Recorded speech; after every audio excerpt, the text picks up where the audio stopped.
There are a lot of antagonists in Pixar movies. Some may be worse than others, but they all do very suspicious stuff, from just playing with toys to literally destroying cities. In this video, we will go over all the villains and rank them from bad to worse, based on their crimes. Let's go. Starting off, we need to get some names out of the way, with the first being Dean Hard Scrabble from Monsters University. She is a very scary and intimidating woman, but it makes a lot of sense since the university is for students who want to become scary. Near the end of the movie, she locks up Mike and Sully in the outside world, but she does this fully out of security guidelines. You could say it's a bit harsh, but when she would face trial, she would not be sentenced for a thing. Great work, miss. There is another baddie in Monsters University who goes by the name of Johnny. Johnny is Mike's main opposition and kind of a bully. He likes to talk trash and he does some charity work. But his charity work is not entirely legal. He sets up the boys from Uzma Kappa and embarrasses them. He then goes on and makes a t-shirt about this and puts it over the entire campus. It is for charity, but selling someone's picture could get you in some legal trouble. If Wazowski would sue, he could end up with 2 months behind bars and a little fine for the damages. Depending on whose side you're on, Sid Phillips can be just a weird kid, or he is a madman who tortures people. This is because Sid plays with toys in a very strange way. He likes to do surgery on them, mix and match them, and put them on fireworks. Genie's all better now. He even tortures Woody with the magnifying glass and Sun Wombo combo. But if you really think about it, he didn't know the toys had feelings. And when he found out, he was kinda traumatized, so good luck with that, Sid.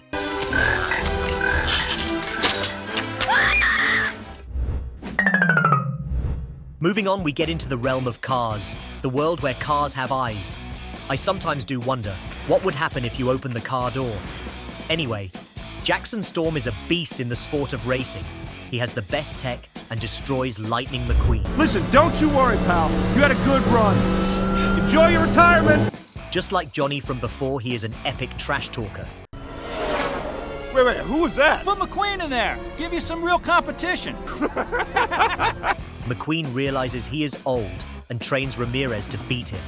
Jackson picks on her and makes some weird comments which would definitely get him in some trouble.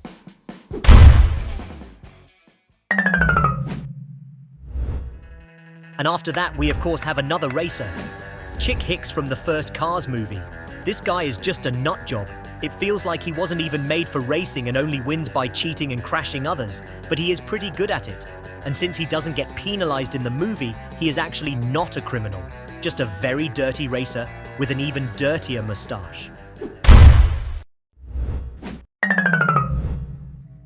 In this spot on the list, we have the paranoid mom, who goes by the name Ming Lee.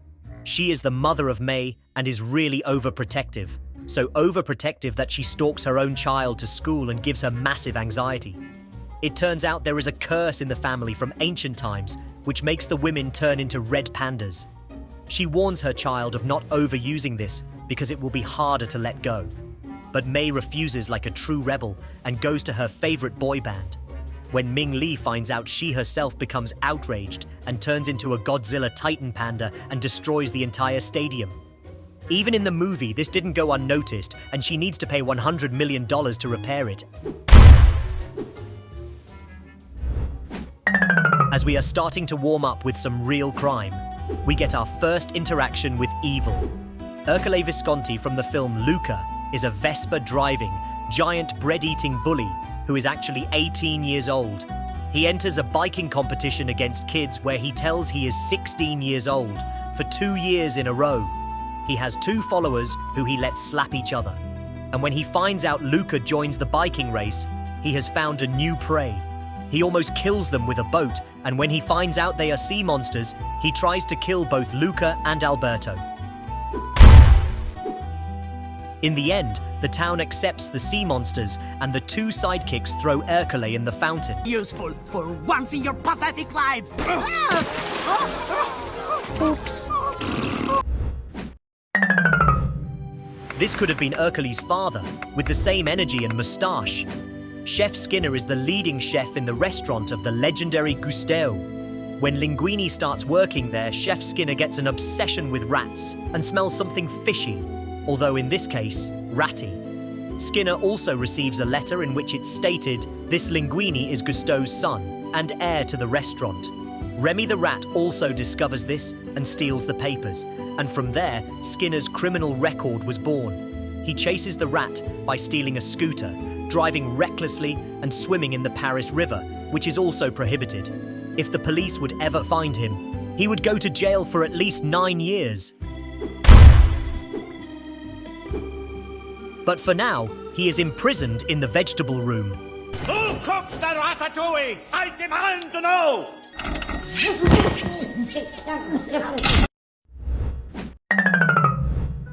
The first toy villain is Stinky Pete. Stinky Pete dreams of a life as a toy in a museum. He wants to stay sealed in his box and be displayed. But to achieve this, he needs his collection to be complete. This is why he needs our favorite cowboy Woody. Woody doesn't want to and wants to get away, and on that exact moment, Stinky Stinky leaves his box and makes sure no one can leave. Woody tries to escape multiple times, but always denied by the Pete. They even have a final battle where Pete is really done with it all and tries to rip Woody apart so he stops escaping. His plan failed and ends up in a girl's backpack to start off his nightmare being played with.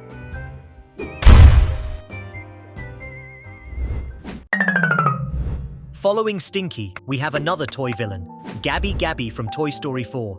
Gabby is actually really innocent and pure.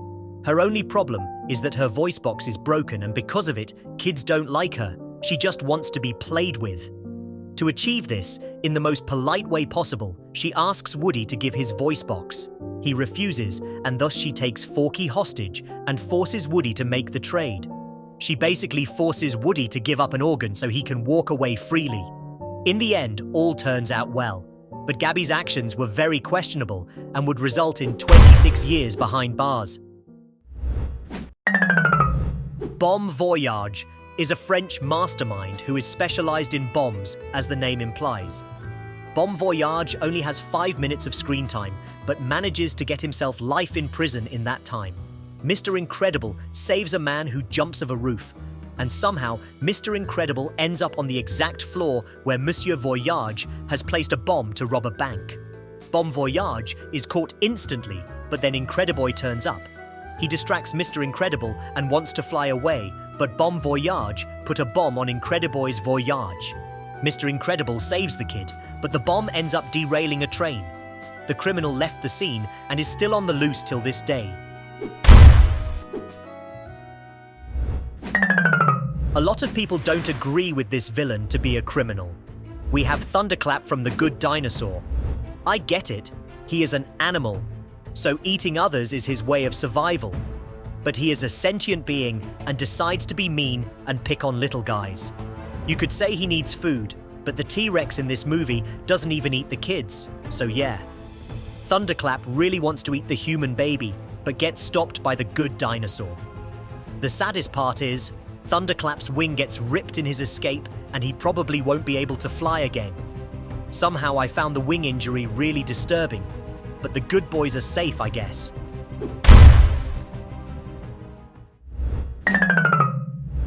Another interesting case.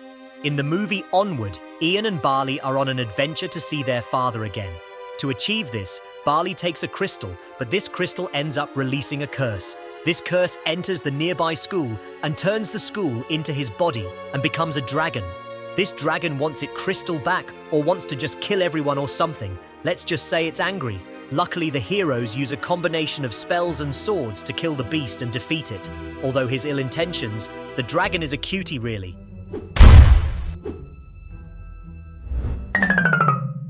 Next up we have Zurg. From Lightyear, that is.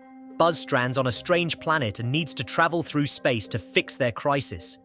In this process, he time travels, a lot. And in the end, it turns out one version of him went back in time to prevent the crisis from happening altogether. And this someone is Zurg. Hold on, you're not me, I'm me. You're you now, but I'm you 50 years from now. It's actually just old Buzz, but the robots he works with can't say anything besides Zurg, so that's how he got his new name. In the end, the real Buzz does not agree with Zurg, and they end up fighting for the crystal. Zurg basically terrorized the entire colony and tried to kill Buzz multiple times. He would be behind bars for multiple lifetimes. In the land of Coco, Ernesto de la Cruz is a very famous musician. In the world of the dead and living, everyone loves him. But as we unravel the story, Miguel finds out that Hector, an old friend of Ernesto, is the actual writer of the songs. Ernesto doesn't like where it is going and decides to lock them both up, knowing that they will both die if they don't fix their problems soon. They escape and confront Ernesto with the entire family. Ernesto poops in his pants and his evil nature comes out in the end. He pushes Miguel of a cliff while the entire world is watching. The dragon lion eagle beast thing takes revenge on Ernesto and makes sure he dies again the same way he died in the real world, crushed by the Taco Bell.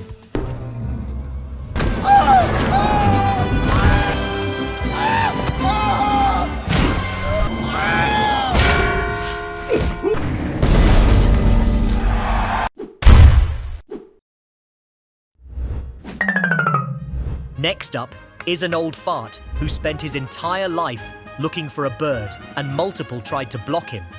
He explains this in a manner where he confirms he has ended their stories, and even burns Carl's beautiful home. Carl and Russell escape, but Russell needs to save his new friend Kevin the bird. Carl can't do nothing, so he follows. Russell gets caught, and Muntz has no problem throwing him of the blip. He also likes to swing swords in an attempt to kill Carl, and even shoots at kids and dogs. In the end though, Muntz himself falls of the blip. If he somehow survived, he would sit in a cell for eternity.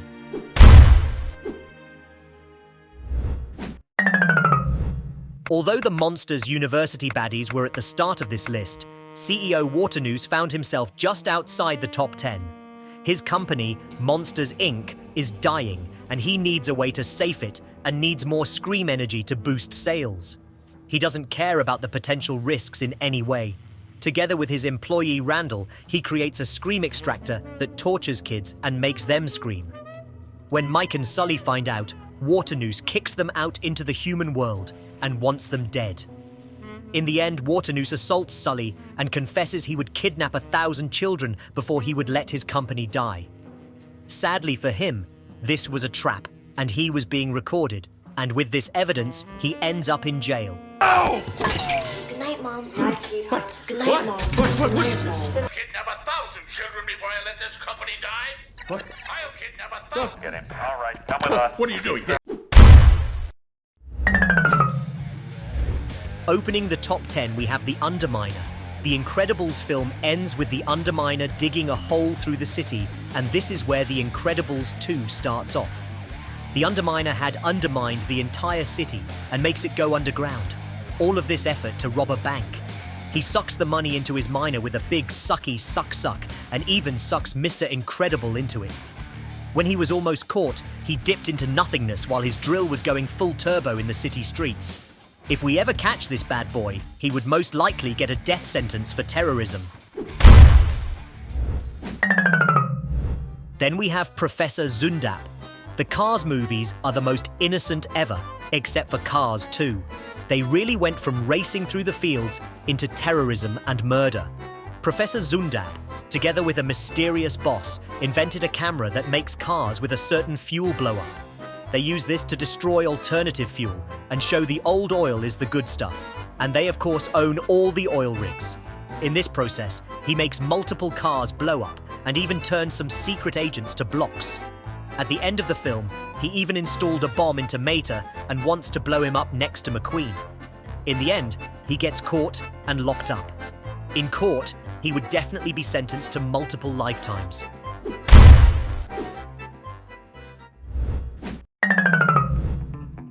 To follow Professor Zundap is his mysterious accomplice. The alternative fuel is made by an electric car named Sir Axelrod.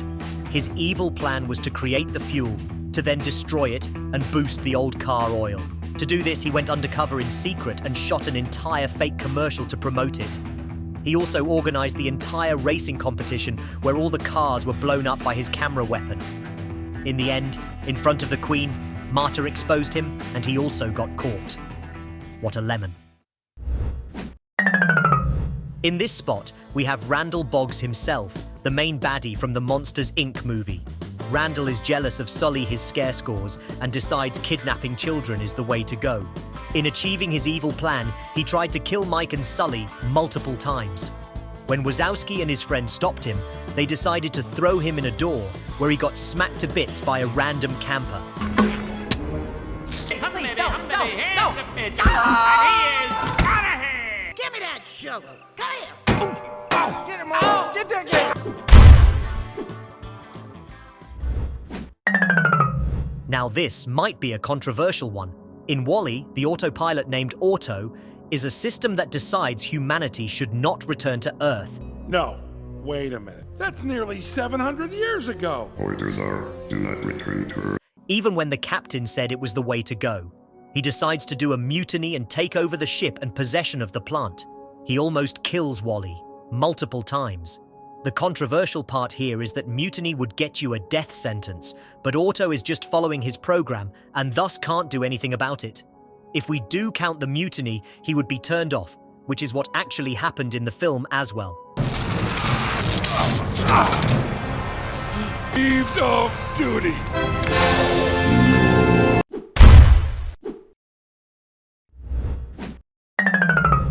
Opening the top 5, we have Hopper from A Bug's Life. Hopper made a beautiful scheme where he forces the ants to gather food for him. He does this through intimidation and extortion. After one brave ant stood up to him, Hopper gets scared the ants will rise against him. He explains this to his friends by killing them with nuts to show how an ant revolution would work. This kept his folk in check, but when they return to get food, they find an unexpected resistance of a fake bird terrorizing him. He finds out eventually the bird is fake and wants to kill Flick for this. But when he's almost there, a real bird shows up and ends his amazing journey of slavery.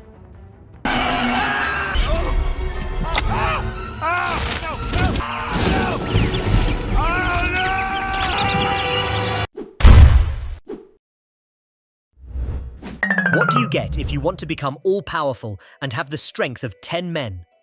The answer is Mor'du. Mor'du once was the oldest son of a king. The king had 4 sons, and every son had an amazing quality. He thought the best for his kingdom was to let it be ruled by the 4 sons all together. The eldest son, on the other hand, thought it was dog poop and wanted to rule alone. After multiple wars, he found a witch who gave him the strength of 10. He accepted this, but turned into a giant black bear. This bear for the rest of his life killed and hurt people. When Merida turns her mother into a bear, they meet Mor'du and run for their lives. Later they meet again, and this time Mor'du was on smoke. So much smoke that he knocked off a giant rock that fell on himself. Rest in pieces.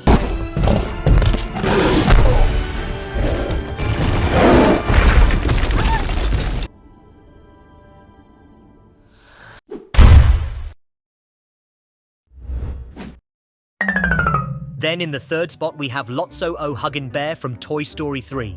Lotso was the favorite toy of a little girl, but she accidentally lost Lotso, and he got replaced.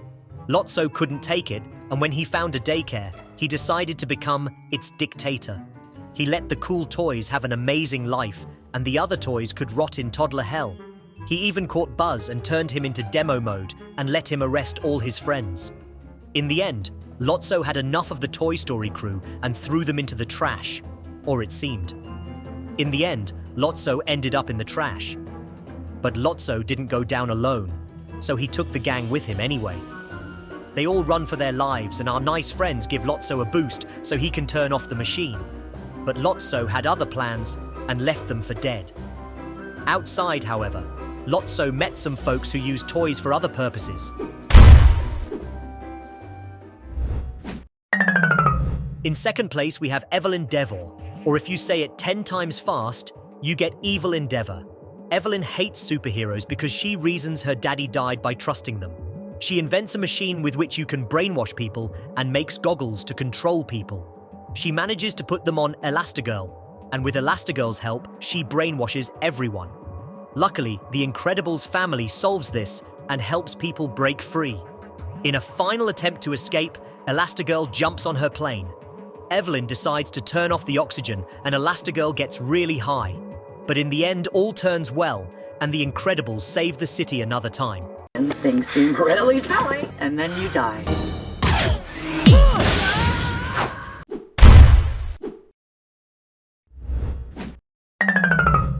In number 1, we have Incrediboy, but older and decided to change his name to Syndrome. Syndrome hated the world, all because Mr. Incredible turned him down as a sidekick. He decided to make weapons and go into the arms business. His master plan was to find retired heroes to train his robot of mass destruction. He fed this robot with fighting protocols and an AI who could learn on his own. When the robot was ready, he shot it towards the mainland by rocket. He wanted to defeat the robot by making an epic entrance and controlling the robot with a remote control. The robot, on the other hand, had other plans and decided to crush the remote. Luckily, Mr. Incredible and the rest stopped the robot, but Syndrome wasn't done yet. He decided to kidnap their baby and go over to Plan B, brainwashing this kid as his own. But little Jack turned on demon mode and destroyed Syndrome. Syndrome flew recklessly, and in the end, he faced the death by cape. That was it for today. I hope you enjoyed. Click here in the top right if you want to see all Pixar villains being sentenced for their crimes, and leave a comment below if you like this style of content. See ya!